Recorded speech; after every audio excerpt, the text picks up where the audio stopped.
gagana pakiramdam ko kapag nalaman ko ang totoo. Kaya hindi ko sinabi sa inyo ni Lourdes ang lahat ng ito. Dahil ayokong dagdagan pa ang sakit na naitulot ko sa inyo. Umaasa ako na wala ka ng ibang tinatago sa akin na sikreto. Wala na, anak. Matagal ko naghihintay malaman ng lahat kung sino pa yung tinuloy kong kalaban, siya pa yung tutulong sa akin.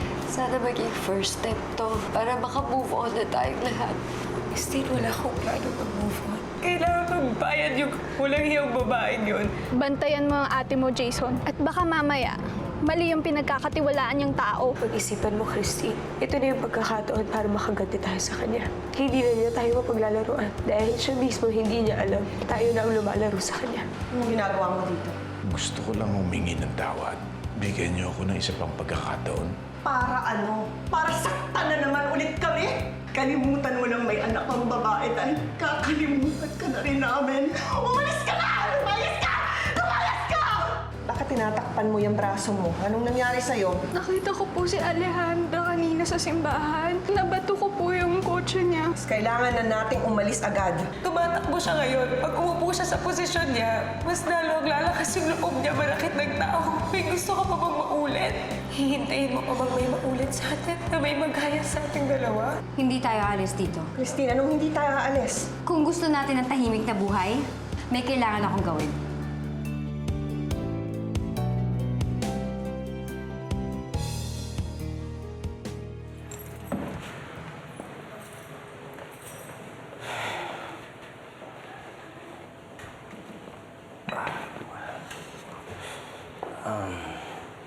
Iwan na muna kita. Babalik muna ako sa presinto. Magtitik-tik ako kung nadawit ka doon sa pagkuha ng mga ebidensya. Noel, ang iwan mo na lang na ilaw yung sa kusina. Huwag ka na magbubukas ng ilaw sa sala at sa garahe. Para hindi isipin ng kapitbahay natin na umuwi tayo rito. Ha? Tay, salamat ha. Kahit puro problema ang dinadala ko sa inyo, kahit nagtatago tayo na parang daga sa sarili nating bahay dahil sa akin, ako pa rin iniintindi niyo. Huwag ka nang mag-isip na kung ano-ano. Malalagpasan din natin to. Isa pa, hindi naman kita pwede ilaglag eh. Anak kita eh. Ha? Anak ko.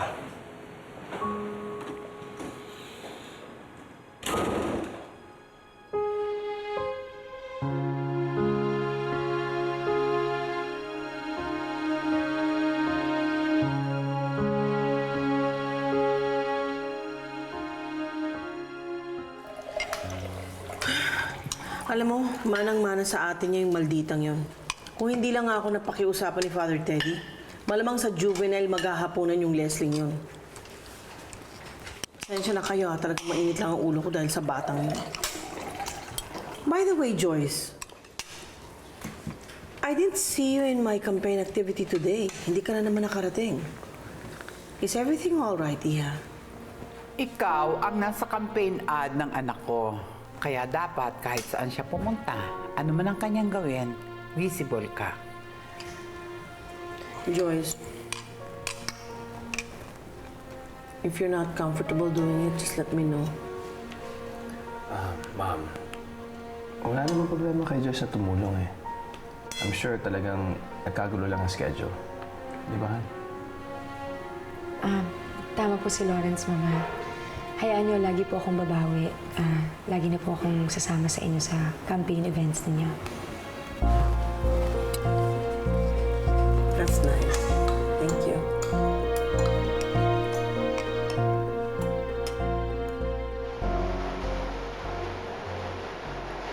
Nakausap ko na nga pala yung janitor doon sa presinto. Babalitaan na lang daw niya ako kung meron na siyang impormasyon tungkol doon sa mga inawalang ebidensya.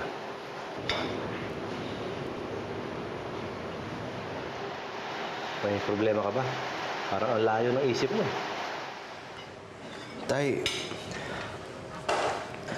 okay lang ba nasamahan niyo ako kay Christine? Gustong-gusto ko na siya makita. Tsaka ang dami kong dapat ipaliwanag sa kanya. Galing ka sa biyahe. Pagod ka. Baka bumuka yung sugat mo. Isa pa, delikado ka sa labas. Hindi natin alam kung pinaghahanap ka ng batas. Sige ho. Sige ho, tay. Ako na ho bahala dyan.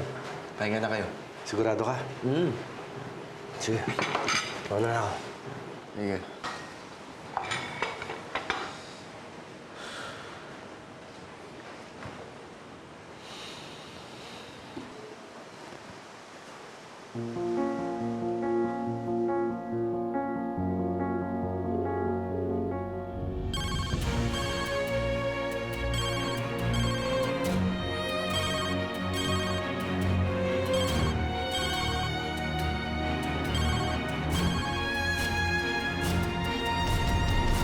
Hello? Christine. Christine, sa wakas narinig ko na yung boses mo. Sorry, Sorry, bigla na lang ako umalis. Sorry, hindi man ako nagpaalam sa'yo. Sana patawarin mo ako. Ano nangyari sa'yo? Akala ko mamahal mo ako. Di ba sinabi mo sa akin na magkasama tayo sa laban na to? Di ba may mga plano tayo pag nakalaya na ako? Anong nangyari? Ba't ka umalis? Christine, hindi naging madali yung desisyon ko. Kung alam mo lang kung gaano kasakit din para sa akin na malayo sa'yo. Pero maniwala ka sa akin, wala akong choice kundi gawin yun. Ano, napagod ka? Napagod ka ba sa mga problemang dinadala ko? Alam mo, kung nahihirapan ka, sana sinabi mo na lang sa akin eh. Para at least nagawa ko naman ng paraan para ma-save natin yung relationship natin. Christine, please, bigyan mo lang ako ng konting panahon. Please lang, may kailangan ako ayusin ngayon. Pagkatapos nun, ipapaliwanag ko ang lahat sa'yo. Pero ngayon, nakikiusap ako. Huwag ka muna sumuko sa relasyon natin. Tiwala ka lang sa akin. Pareho lang tayo may mga sakripisyo na kailangan gawin. Pareho lang tayo na may mga bagay na kailangan unahin. Pero ayoko na. Ayoko na umasa sa wala. Ayoko na mag-intay. Alam mo, Noel, siguro tapusin na natin to. Pero Christine, Goodbye, Noel.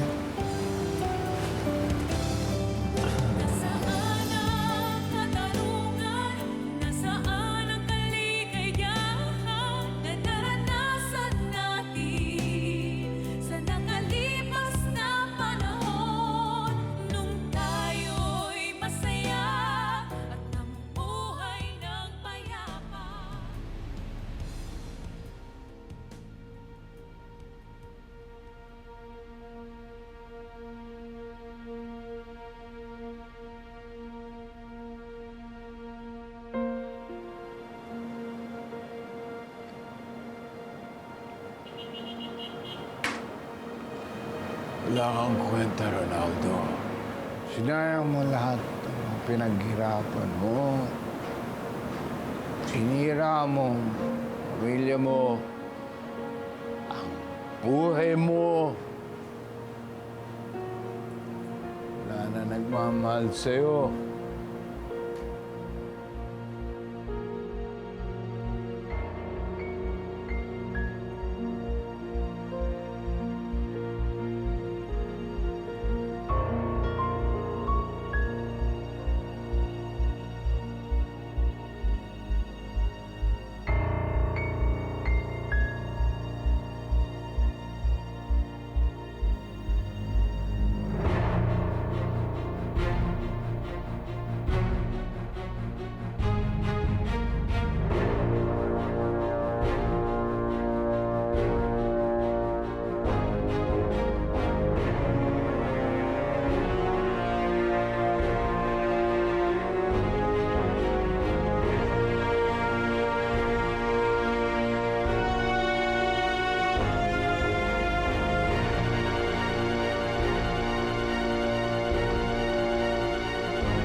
Sa best ka na nagkamali.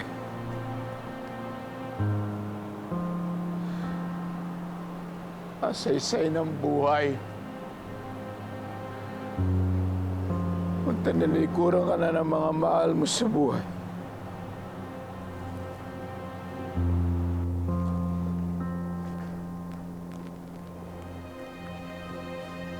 Ronaldo?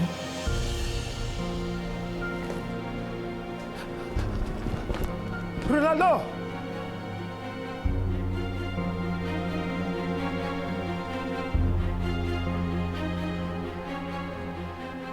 Ito ba ang kailangan kong gawin para mapatawad nila ako? Ayoko mawala sa akin ang anak ko. Ronaldo, huwag mo gagawin yan. Sa kabila ng mga nangyayari sa'yo, alam ko, mahal ka pa rin ng pamilya mo. Si Alejandra, si Lourdes, si Lawrence, si Christine. Nakahanda ka na bang iwanan sila?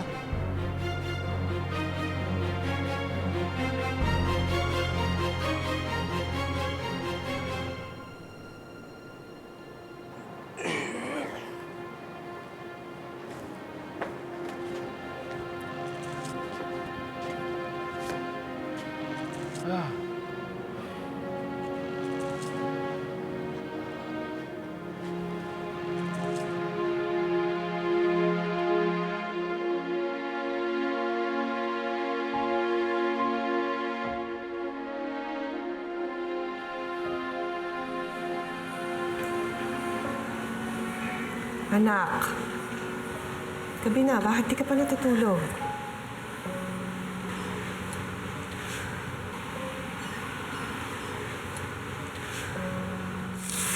Bakit ka umiiyak? Nakausap ko si Noel.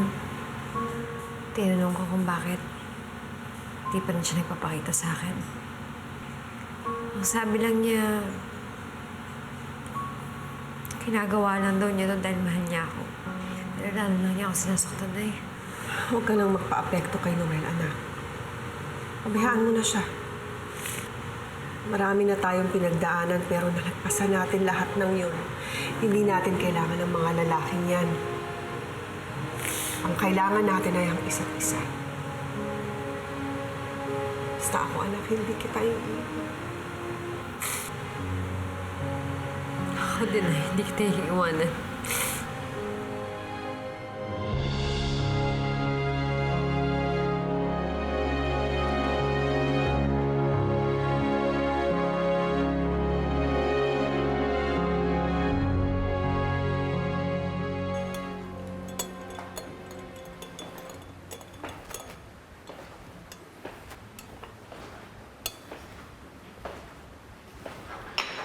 Oh, Lola. Gising pa po kayo. Anong oras na po Hindi. Kasi hihintayin kong dumating si Alejandra. Umalis pa po siya? Hindi ba niya pwedeng ipagpabukas na lang yung lakad niya? Anong oras na po eh?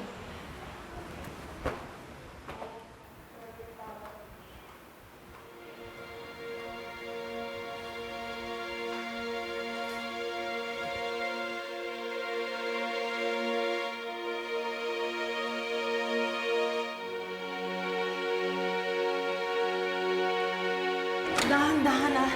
Ingatan ninyo ang asawa ko.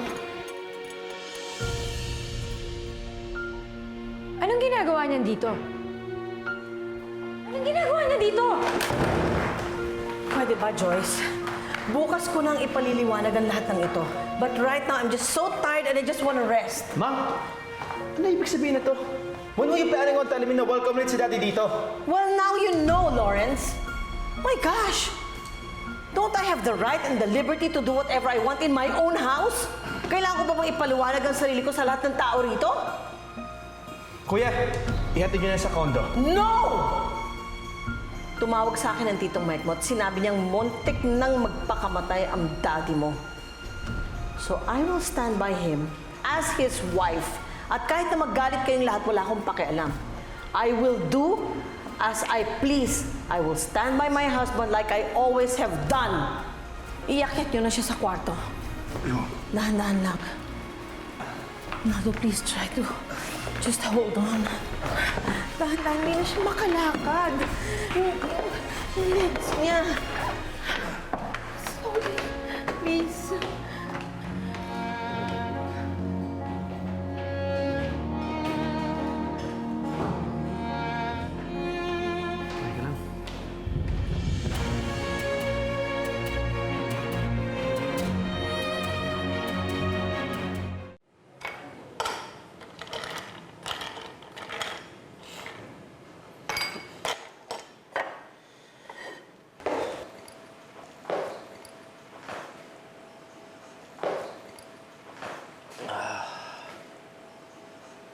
Kung nandito lang si Christine, magagalit sa'yo yun. Lahat kasi ng pinagbabawal ng doktor sa'yo, ginagawa mo eh.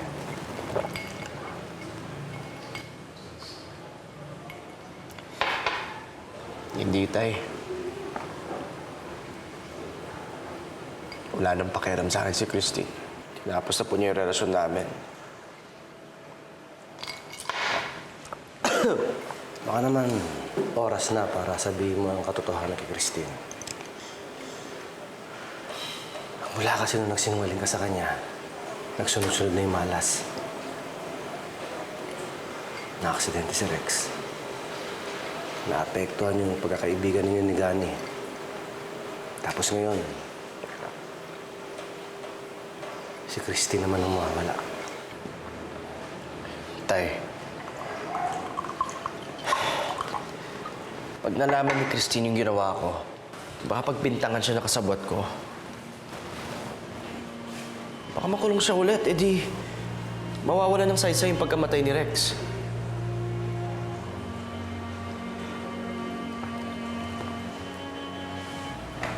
Nandun na ako, Noel. Pero ayokong makitang nagkakaganyan ka. Nangako ako sa nanay mo noon. Nagagawin ko lahat para maging masaya ka. Ayokong sabihin niya na palpak ako, Ama. Hindi kayo palpak, Tay. Kundi nga sa mga payo at tulong niyo sa akin, baka wala ng direksyon ng buhay ko. Idol ko nga kayo eh. Kaya gusto kong maging katulad niyo. Para maging karapat-dapat ako sa pagmamahal ni Christine. Alam mo, Noel, mabuti kang tao eh. At alam ni Christine yun. Ang kailangan mo lang gawin, ipaalala mo sa kanya na ikaw pa rin yung lalaking mahal niya noon.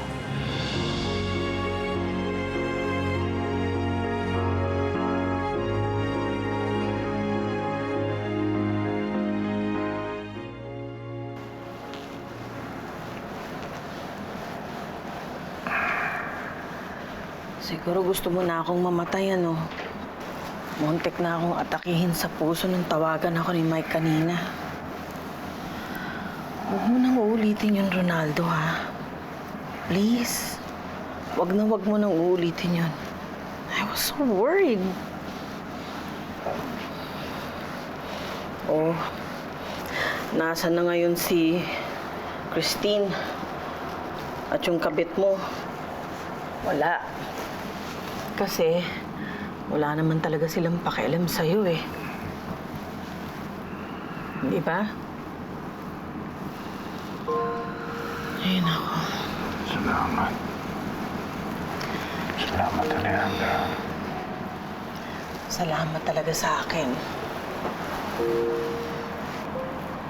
Lagi na lang ba tayong ganito, Ronaldo?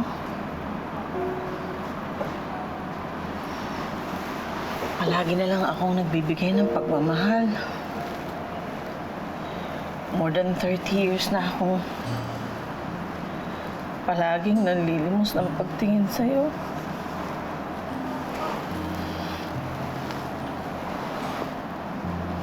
I know I may not be perfect. But isn't it enough to know that I loved you the best way I could?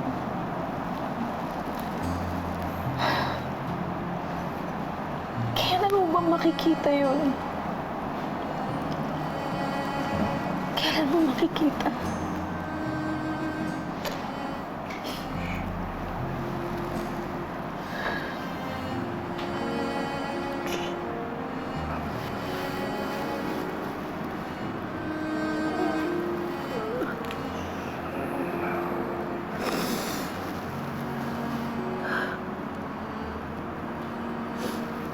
missed you so much.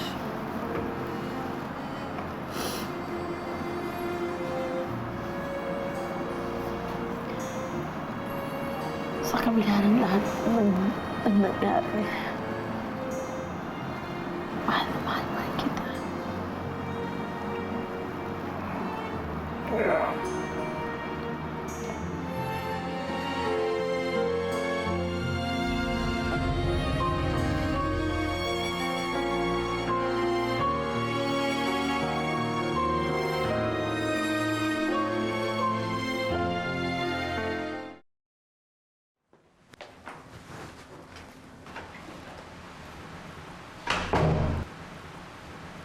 Lawrence, I don't want to argue with you. Anyway, it's just for one night. Naunawaan ko na concern ka sa kanya dahil asawa mo siya. Pero sana naisip mo kung anong ginawa niya sa asawa ko. Napakasakit para kay Diyos na tumira sa iisang bubong kasama siya. Kahit isang gabi lang. Lawrence, ako pa ngayon ang inconsiderate. Why don't you listen to yourself? Daddy mo yung nandun sa loob. Magkaroon ka naman na kahit nakatiting na concern para sa kanya. So, ano nangyari dito? Aldo, Huwag kang magagalit sa mami mo. Nasa kasalanan, she's just trying to help me. Sige. Alis na muna ako para hindi ako makagulo. No, Ronaldo. You go back to the room. Kailangan mo mag-rest. Ah! Oh my gosh! Dad. Get up.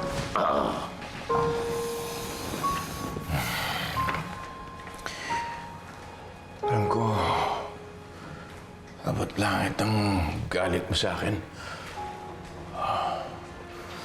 Kung iniisip mo na si Christine lang mahal ko at hindi ikaw,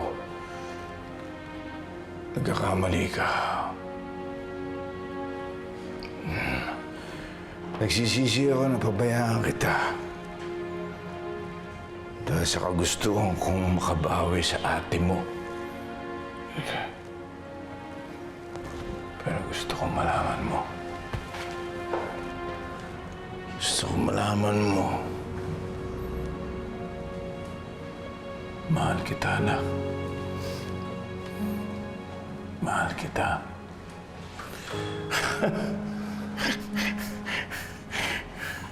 Pinilit pa naman kitang maging katulad ko.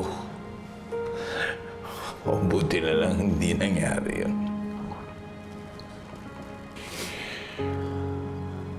You're a better man than I will ever be, son. And I'm very, very proud of you. Yes.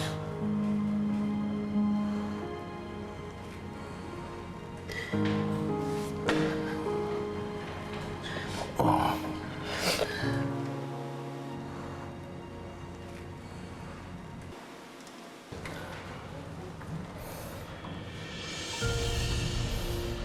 Joyce.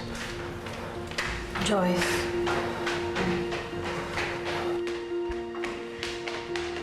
Joyce. Joyce.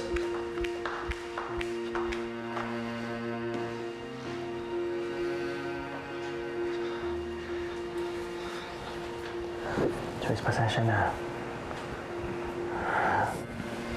Kinausap ko si Mami pero mapilit talaga siya eh. Pagbigyan na lang natin siya. Total, one night lang naman eh. Lawrence, naiintindihan ko naman kayo ng mommy mo eh. Alam ko kahit anong gawin niya, mamahalin niyo pa rin siya dahil pamilya niya siya. Pero hindi ko lang talaga kaya na tumira sa iisang bubong kasama ng hayop na yan. Hindi ko makalimutan lahat ng ginawa niyang kahayupan sa akin. Hindi mo nakaalis sa tabi mo eh. Huwag ka mag-alala. Wala kang dapat katakot. Sinasabi mo bang bumabalik ka na nandito siya? Bakit napatawad mo na ba siya?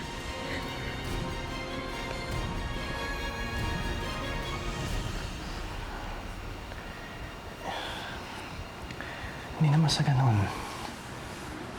I'm on your side. Naniniwala ko sa'yo. Pero what if sincere si Daddy sa intensyon niya makipag-ayos? Wala na ba talagang pag-asa mapatawad mo siya?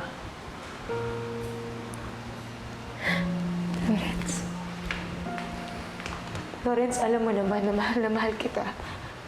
Lahat gagawin ko para sa'yo, pero yan ang isang bagay na hindi mo mahihingi sa akin. Hindi ko siya mapapatawad. I'm sorry hanggat hindi niya pinagbabayaran ng mga kasalanan niya. Hindi ko siya kaya tawarin. I'm sorry. Sorry, huwag ka na magalit. Umiyak.